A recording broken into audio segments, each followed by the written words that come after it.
Buenas tardes, mi nombre es Daisy Yueli León Barrera, soy estudiante de la Universidad de Investigación y Desarrollo UDI Virtual y hoy vamos a hablar de teorías de la personalidad. Voy a compartirles mis diapositivas. Listo. Dentro de las teorías de la personalidad vamos a hablar de tres autores. Vamos a iniciar con Sigmund Freud. Sigmund Freud organizó la mente en tres partes: mente consciente. Incluye toda la conciencia, todo lo que nos permite hablar, pensar o interactuar. La mente preconsciente. Aquí tenemos, digamos, todos los datos de la memoria y los podemos recuperar en el momento que queramos. Esta información está presente y la podemos traer al consciente. La mente inconsciente es el contenido inaceptable por el consciente. Puede influir en el consciente y en nuestros comportamientos. Las personas, según Freud, tienen tres estructuras de personalidad.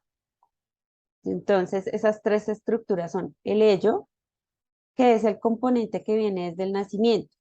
Es quien dirige todos los comportamientos instintivos. No satisfacer estos intentos del subconsciente puede generar ansiedad.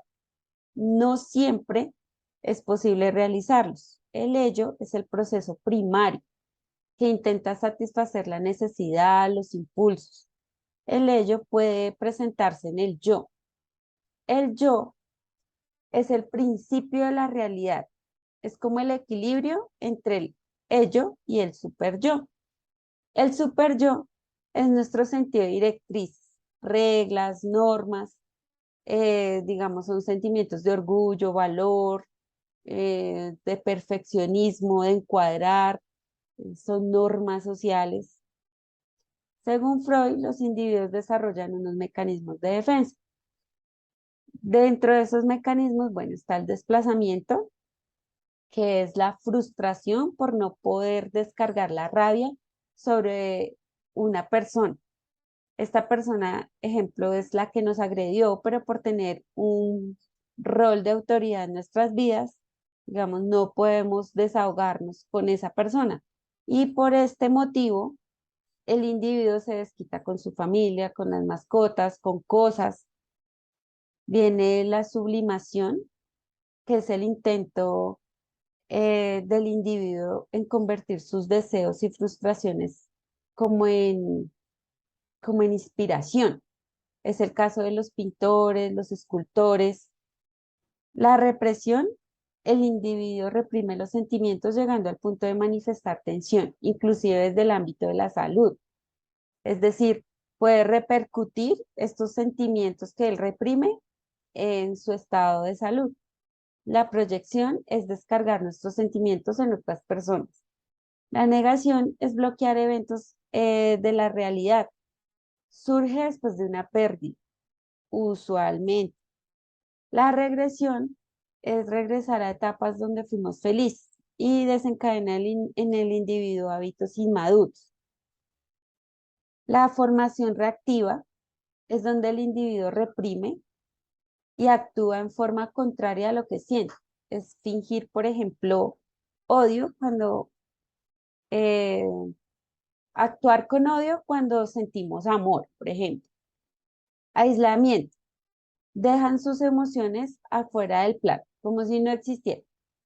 La condensación es mezclar sentimientos del consciente con el inconsciente, como por ejemplo en los sueños.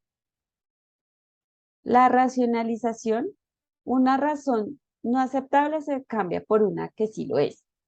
La disonancia cognitiva. Convencerse de nuestros propios argumentos.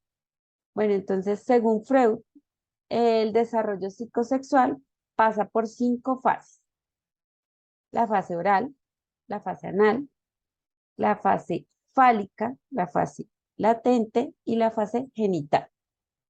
Cualquier interrupción de una de estas etapas puede causar neurosis, dependencias, adicciones, depresión. Vamos a hablar entonces un poquito de ellas. Viene la fase oral, donde se descubre el mundo a través de los sentidos. eh, a través de los sentidos orales, perdón. Una persona, digamos, que pasa esta fase sin interrupción, se convierte en un adulto sano. Mientras que si ocurre un destete temprano, ese adulto busca como una compensación, por ejemplo, masticando chicle, mordiendo objetos. Si en cambio no le dieron pecho, puede ser un adulto que busca compensar esta etapa desarrollando una personalidad manipuladora y adictiva. La fase anal es cuando el niño empieza a hacer como control de esfínteres. Los adultos que pasan esta etapa sin contratiempos desarrollan una personalidad competente y equilibrada con la autoridad. Los niños que son castigados por controlar esfínteres desarrollan una personalidad controladora, son tacaños, con tendencia a desobedecer. Eh, si el niño nunca recibió atención en el proceso de retención de esfínteres, desarrollan personalidades desorganizadas. La fase fálica es la diferencia entre los órganos genitales de los hombres y de la mujer. Los hombres presentan como una angustia de castración y las mujeres una envidia de pene. El pene se representa como clave de poder y dominación. Cuando los padres están presentes en esta etapa, el adulto crece con un sentido de respeto por ambos géneros. Cuando el padre no está presente en esta etapa, el adulto crece con una fijación por la madre, tiende a ser agresivo y necesita competir con otros hombres.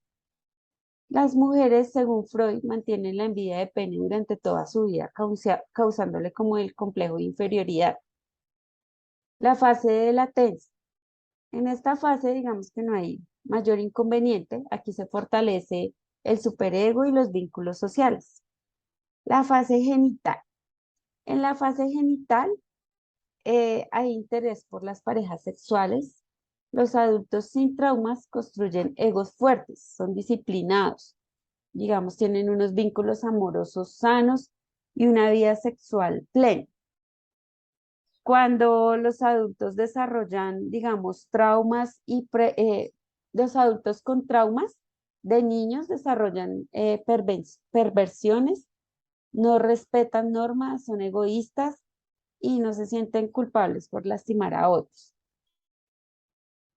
Ahora vamos a hablar de Carl Jung. Él se retiró del psicoanálisis ortodoxo, empezó a trabajar en la teoría de la personalidad, fue denominada, digamos, una psicología analítica. La mente humana para Jung se divide en dos, el inconsciente y el consciente. Coexisten dentro del individuo y afirman que tienen una compensación entre ellas. Digamos que sin ser una más importante que la otra. A su vez, el inconsciente se divide en dos, el inconsciente individual y el inconsciente colectivo. El inconsciente individual es producto de las experiencias personales reprimidas y olvidadas o percibidas de manera subliminal. Es como una bóveda de la mente y puede ser resultado de complejos. El inconsciente colectivo se procede a información heredada como un reservorio genético de la especie humana.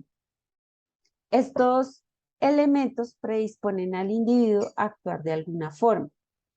Cuando un estímulo de realidad se presenta de alguna forma, son memorias de antepasados heredados. Los individuos tienen como unas mentalidades antagónicas. Según Jung, la energía psíquica se puede canalizar hacia afuera, hacia el mundo, hacia el exterior o hacia adentro para sí mismos. Entonces están los extrovertidos, son abiertos, sociables, se orientan hacia el mundo externo y los introvertidos son retraídos, tienden a concentrarse en sí mismos, en sus ideas, en sus sentimientos. No por eso necesariamente son tímidos. Los individuos pueden tomar las dos actitudes, pero solo una dominará la personalidad. Jung también nos habló de los arquetipos. Son imágenes e ideas antiguas o arcaicas, tangibles o intangibles que se pueden, digamos, mantener en el inconsciente colectivo. Son ideas preconcebidas, son moldes que se asimilan a los complejos, cargas emocionales y tienen unos patrones recurrentes sobre el individuo. Entonces vamos a hablar de algunos de ellos. El arquetipo de persona es una careta o máscara que el individuo usa para representar algo que no es ante la realidad, ante las personas, ante la sociedad.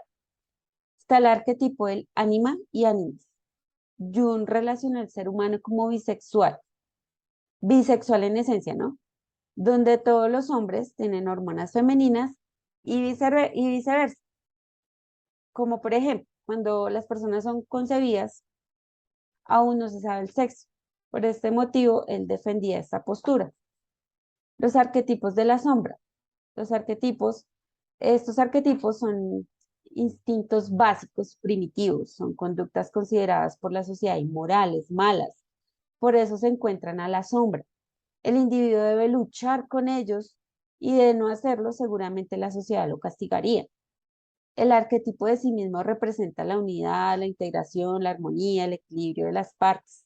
El arquetipo de la gran madre refleja la experiencia ancestral, la protección, el cuidado. El arquetipo del padre espiritual representa al Dios, a los líderes. El arquetipo héroe lo relaciona con las batallas externas, con las fuerzas amenazadoras. El arquetipo del tramposo representa como las formas creativas de ganar como lo material. El arquetipo del tramposo se puede involucrar con el arquetipo de la sombra. Los individuos pueden tener uno o varios arquetipos. El arquetipo del mandala está relacionado con dar órdenes, con numerar, con contar, con la perfección. El de la transformación son los cambios radicales. Alfred, ahora bueno, continuamos con Alfred Adler. En su teoría, bueno, ahí hablamos sobre la seguridad del ser humano. Él estudió dos tipos de complejo, el complejo de inferioridad y de superioridad. El complejo de inferioridad es la incapacidad para afrontar los problemas de la vida. El ser humano busca la superioridad o la perfección. El complejo de superioridad, digamos que el individuo tiene una opinión exagerada de sus habilidades.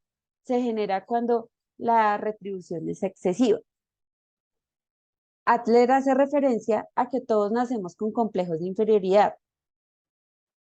pero pues por eso, pues cuando somos indefensos y dependemos de otras personas, esto nos obliga a la superación y a complementar con sentimientos de superioridad y de perfección.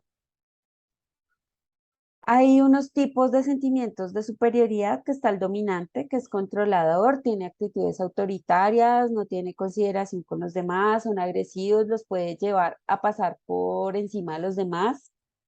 Está el inclinado a recibir, o que se puede llamar también erudito, que prefiere siempre recibir y nunca dar. En un bajo nivel de energía, son independientes.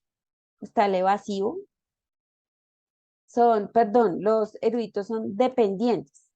Está el evasivo, no hace frente a los problemas, no se arriesga. Está el socialmente útil, es tolerante, ayuda a los demás, es un adulto que aporta socialmente.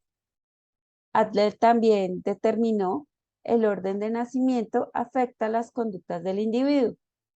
Entonces está el primogénito.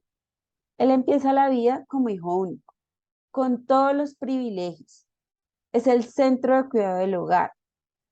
Sin embargo, cuando llega el segundo hijo, se vuelve tosco, se puede volver tosco, desobediente, debido a que sufre como un destrón. Los hijos del medio siempre van a tratar de alcanzar a sus hermanos mayores. Los menores son los hijos consentidos.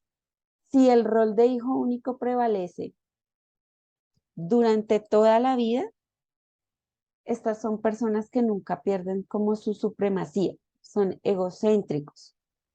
Adler también dice que uno en la vida tiene tres tareas. El trabajo, este nos permite como tener una ocupación para ganar el sustento. El amor, en el amor está incluido las relaciones íntimas, la formación de familias y la interacción social, donde nos relacionamos con amistades, amigos, vínculos y círculos sociales. Hasta aquí mi aporte, espero les haya gustado, que tengan buena tarde, hasta luego.